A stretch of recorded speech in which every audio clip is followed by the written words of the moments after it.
We are live with another episode of Marketplace Masters, brought to you by Merchant Spring, the leading marketplace analytics platform for Amazon vendors and the agencies that support them. Marketplace Masters is all about going deeper into the challenges that Amazon vendors face to lift performance via practical actions and insights. I'm your host, Paul Sonneveld, and today we are discussing how to build a winning game plan. To help us do this, I've invited Christopher Ball to join us on the show and share his expertise. Chris is the founder of Help.com with over a decade of in-house marketplace experience across multiple categories and account types. He certainly is not short of knowledge and Amazon expertise. His company Help offers an array of marketplace services, including strategy, advertising, design, and optimization. And I look forward into tapping into all of that today. Thank you so much for being on the show, Chris. Thank you very much for inviting me. Very excited. It's great. It's absolutely great to have you. Now, I know you've recently started Help, or it hasn't been that long. So before we talk about game plan, I'd love to just hear a little bit about the backstory and, Helped and how did it start? Yeah, so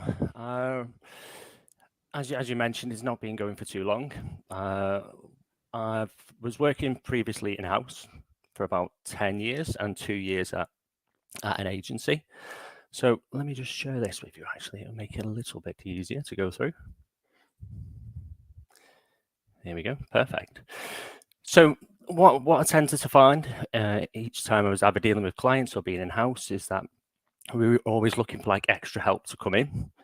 But not just that, we were looking for things like training. So we had quite a few clients that were like, can you help us with training? Can you come into the business? Do you actually understand our business? How can we kind of leverage your knowledge? So what I was finding is that there wasn't just like marketplace issues, there was other issues. So like fulfillment. So with the background that I have, it was perfect, kind of a perfect market fit really. So yeah, it started it up, got some clients quite quickly, and then just kind of built it up from there. So it started really well. That's great, Chris. And I hear you've, we're chatting before. It's great to see that you've got this amazing traction, in a really short space of time. So, it certainly helps.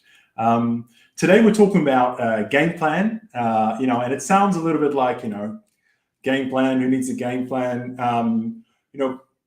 Let me just ask the obvious question, right? Why do you need a game plan? Because I'm sure there's a lot of listeners out there, going, well, yeah, sure. Who needs one? We just need, good operations and we're done, right? Why do we need one? Yeah, so it kind of all depends what your goals are, really. So what are your business goals? Where do you want to get to? What do you plan to do, really? So the way that we kind of set it up is we'll have kind of 5 main points. So we'll kind of work through. So you'll start with, where are you now? Like what's going on in your business, what's going on in your marketplace business. And then it's kind of, where do you want to get to? And then there's a few different questions in between that as well. So where you are now, where do you want to get to? What do we need to do? Yeah, what do we need to do? How do we need to do it? And how will we measure it? And once you can kind of answer all those 5 questions, then you can build a game plan. And the reason being is that a lot of people know, and there's a lot of information out there now, especially these days anyway, of like what needs to be done on an Amazon vendor account. So optimization, merchandising, inventory, etc. But it's not just knowing what needs to be done, it's kind of knowing what order that needs to be looked at and kind of following that methodical path to make sure that you can actually show success, really. So it sounds like it's a bit of a road plan. It's a strategy. It's a clear articulation of who does what, and some of those aspects.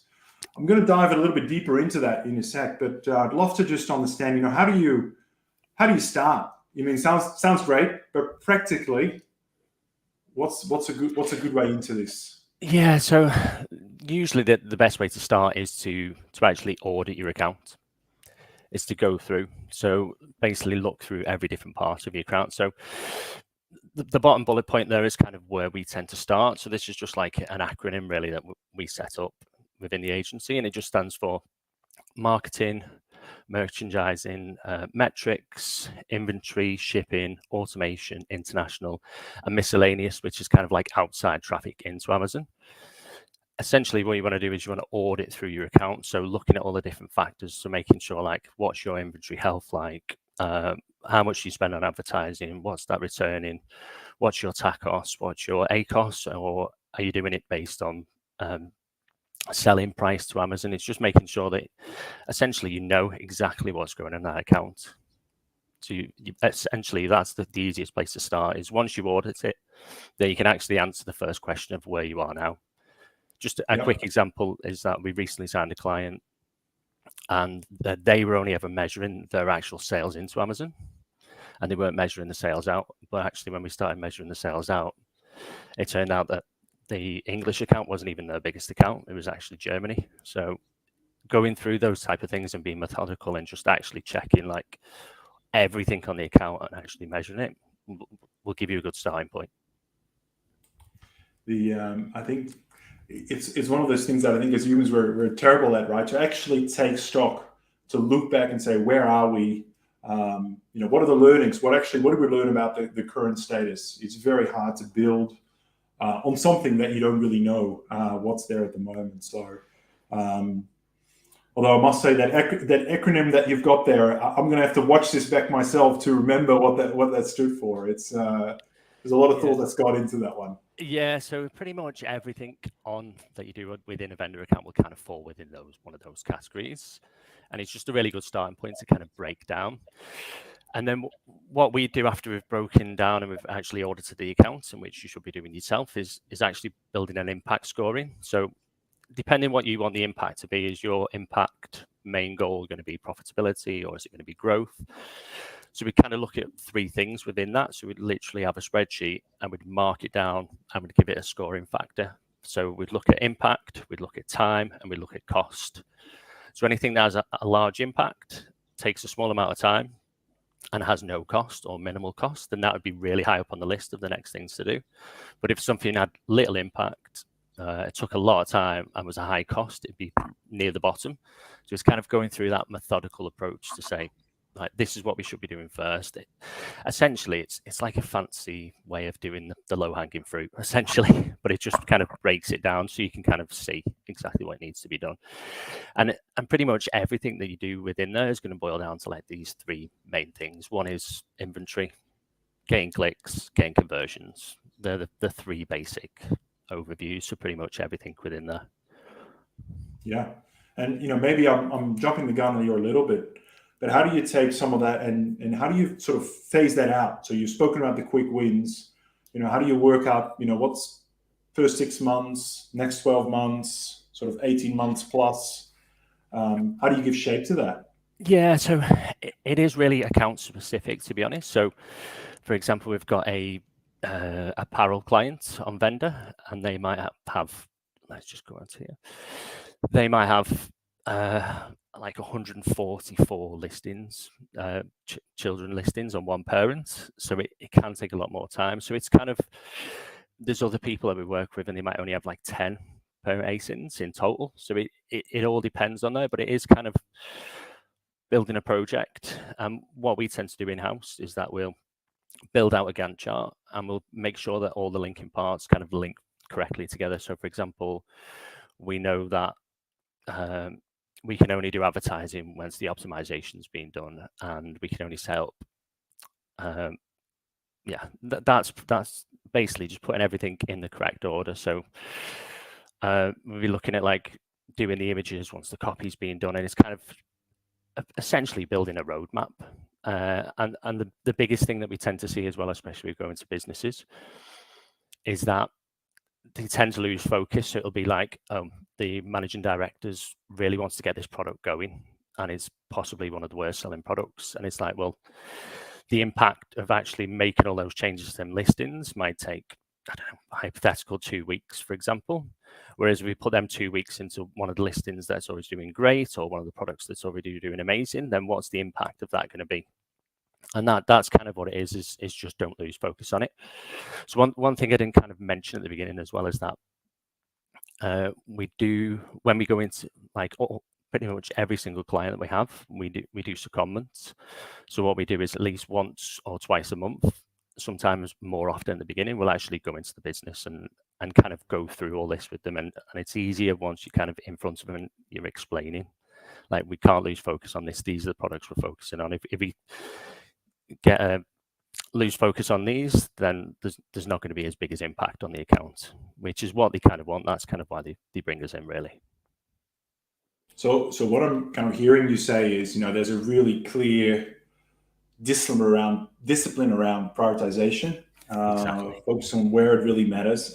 It sounds like there's a fair amount of reminding your clients that is the priority list as you go through the journey. And keeping things on track. Yeah, they've got to buy in at the beginning and explain the process. I mean, it does get easier because this has worked in the past, and we've got case studies, and it's worked in house, and it works. So it's always easier to get buy-in. And also, when you're actually going into the businesses and you're explaining, and you're sitting down with a group of people and you're going through, like, this is the process, this is why we do it, you're going to see a better return by doing it this way.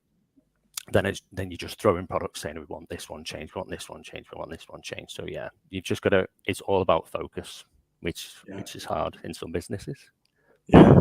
And can I just drill down a little bit more into, that area of quick wins, the things that you go after first, sort of the high return, low cost. What are the things you typically find on that short list of quick wins? And vice versa. The follow-up question would be, what are the things that you often tend to push off that list that your clients may want to put on there, but you're trying to be very disciplined and kind of push that off to get that real clear prioritization? Yeah, so I'll start with the last. I'll start with the latter one first. So one thing that we always see is, like, predominantly we do work with UK businesses, so that is UK first, and then they go international markets. And usually when we start working with the client, it'll always be like, well, we've kind of exhausted the UK and we want to move into Germany, we want to move into the US, we want to move international. So that always seems to be the first thing that they think. It's like, yeah, let's just move directly. Like, we've got a set of sales in the UK. Let's just move directly onto an international market. Oh, I think he's gone. So no, I just wanted to. Sorry, I was listening to what you were saying, and so would your advice in that case be, well, actually, hold your horses. International expansion is not the priority right now. Actually, the priority is to fix our base business in the UK. In most cases, yeah. Sometimes, I mean, I can think of one client specifically where it was the other way around, just because there was a lot more search volume for their products in Germany. But 99% of the case, it's like, yeah, again, it just comes back to that focus. It's like, we've not even got that far with the UK yet. You've got 1,000 ASINs. I don't know, we've managed to sort out 100. You've still got loads more to go. Do you know what I mean? It's like, and then they're just like, oh yeah, let's set up international. Let's move to Germany and things like that. And it's never quite as easy as that. So that's always the one that tends to be the furthest away. Like, some of the quick wins that we regularly see is, like, depending on the products, again, it's like just things like setting up business discounts. So we'll go into the account, we'll look through the reports, and it'll be like 10% of their sales are coming from business, and then we'll have a look through. That tends to be one of them. And a lot of it is just like optimization stuff. So the impact can be high. It does take time, but the cost is relatively low to the actual client themselves. So there's no supplementary cost, i.e., like, if they were advertising, it'd be a supplementary cost on top. So yeah. Okay. In terms of governance, I mean, you touched on this a little bit, either as an agency or, for vendors who are perhaps tuning into this, what specific steps do you undertake? You mentioned a little bit around the secondment before, but particularly those vendors who are looking to do this themselves, what advice would you have around them to help them stay on track, to stick to their game plan?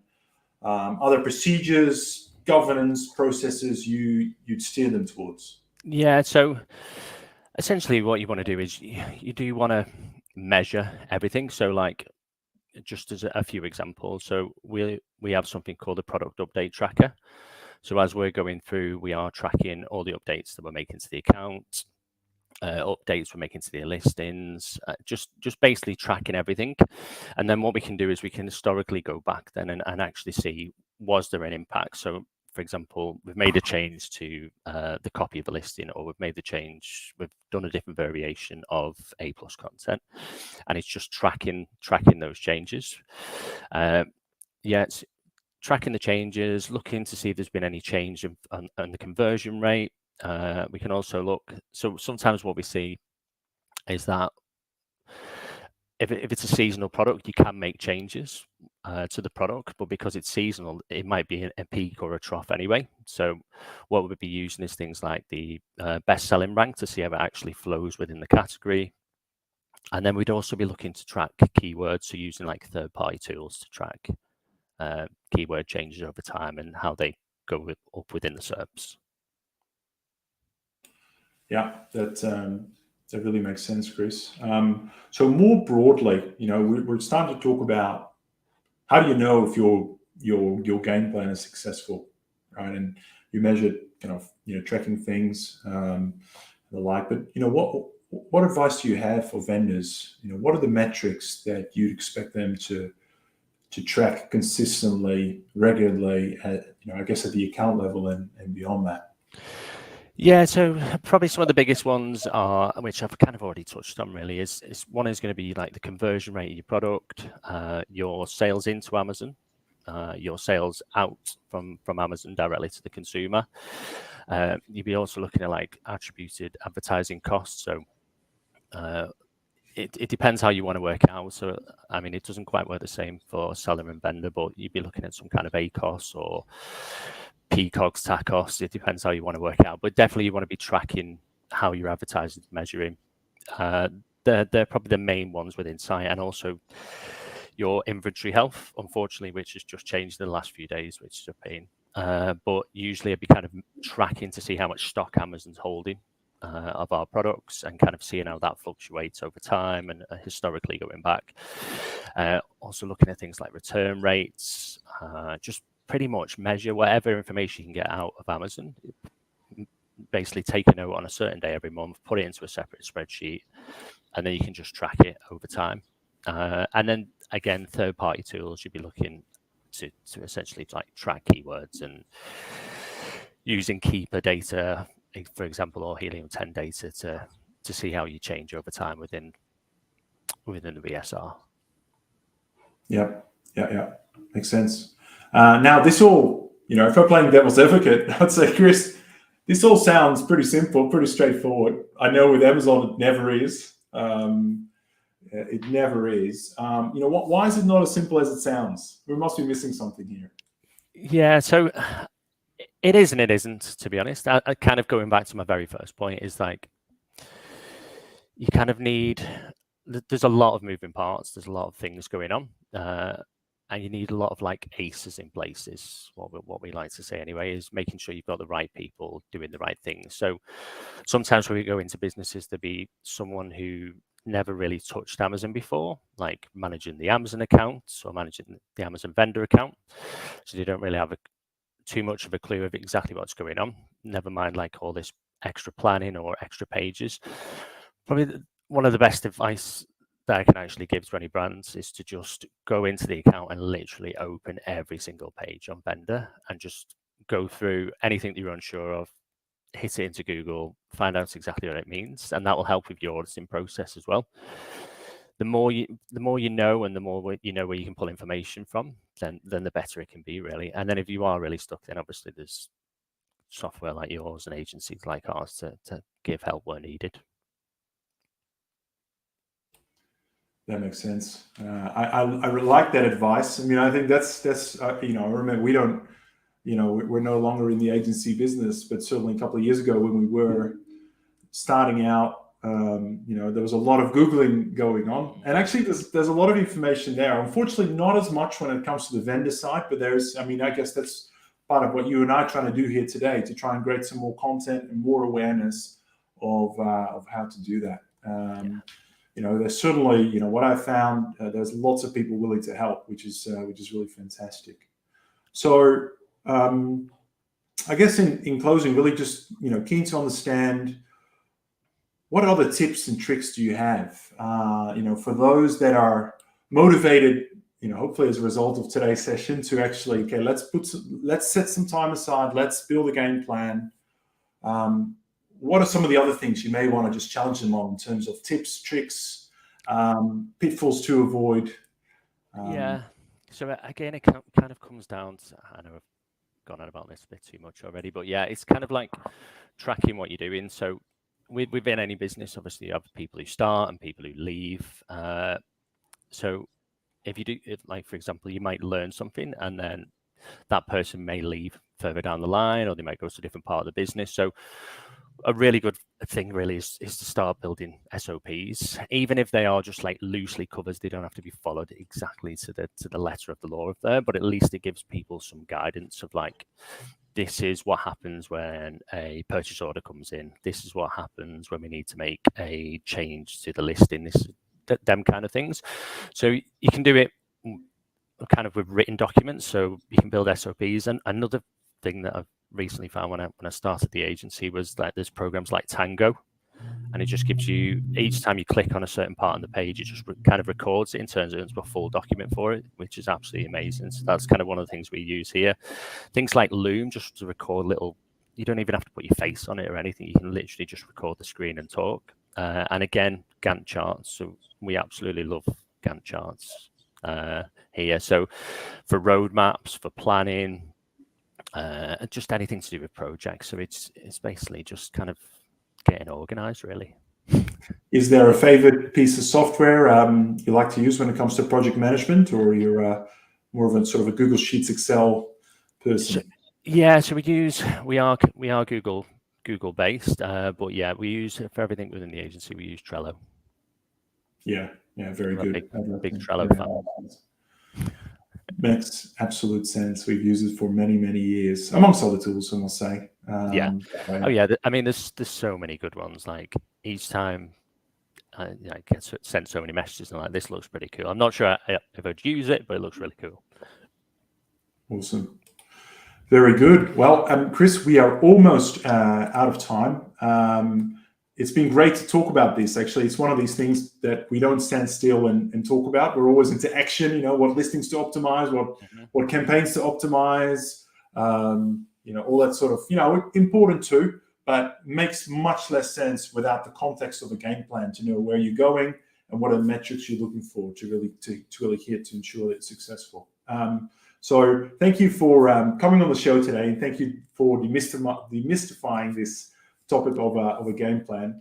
Now, I'm sure that a lot of people kind of watching today, or maybe listening to us on our podcast afterwards, and love to get in touch. I mean, what's the best way for anyone to get in touch with you? Maybe for them to pick your brain or seek advice, or maybe something more. Yeah, so I mean, there's multiple ways. So the main one is going to be the website, which is helped.co.uk. Then LinkedIn is probably the next biggest one. So I'm usually stuck between those two, to be perfectly honest. Excellent. I was going to say, I've written it down here, but I was going to guess your email address, chris@help.co.uk. That's perfect. Yeah. So just drop me a quick message, and then we'll get back as soon as possible. Yeah, awesome. That is great, Chris, and I appreciate your willingness to help out and do your bit for the Amazon vendor community. Thank you so much for being on the show, and I look forward to having you on the show again, Chris. Thanks very much for having me, Paul. Much appreciated, mate. Thank you. You're welcome. All right, everyone. Thank you so much for tuning in via LinkedIn, YouTube, Facebook, or via our podcasts afterwards. I hope you enjoy the show, and make sure you check out some great episodes that we've got coming up, especially for Amazon vendors. Until next time, thank you for listening.